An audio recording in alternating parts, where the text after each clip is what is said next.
Praise the Lord. கர்த்தர் நாம் மகிமைப்படுவதாக.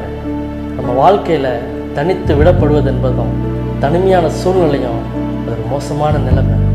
அன்னைக்கு யாக்கோபு தன்னுடைய அண்ணனுக்கு பயந்து தன்னுடைய மாமா வீட்டுக்கு செல்லும் பொழுது தனிமையில் போகிறான். துணைக்கு யாருமே இல்லை. ஒரு பயம், ஒரு கலக்கம், ஒரு திகிலோடு ராத்திரி வேலை ஒரு கல்லெடுத்து வச்சு உறங்கும் பொழுதும் கர்த்தர் அவனோடு சொப்பனத்தில் இடைப்படுற, நீ தனியாக இல்லைடா, உனக்கு நான் துணை இருக்கிறேன்னு அப்பா அவனோடு கூட பேசுகிறேன். ஒரு சொப்பனத்தை அங்கே தரார். தந்தவனை திடப்படுத்தி தன்னுடைய மாமா வீட்டுக்கு கொண்டு செல்கிறார். ஒருவேளை இன்றைக்கு நீங்கள் தனிமையில் பயத்தில் இருக்கலாம். ஆனால் அவர் நமக்கு துணை நின்று நம்மை நடத்துகிற தெய்வமாக இருக்கிறார். இந்த நாளிலும் கூட அந்த நல்ல தெய்வத்தை பார்த்து என் தனிமையில் எனக்கு துணை நீரேன்னு சொல்லுங்கள் பார்ப்போம். எனக்கு ஆதரவில்லாத சூழ்நிலையில் என்னை தேற்றுகிற தெய்வம் நீர்னு சொல்லுங்கள் பார்ப்போம்.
Bye.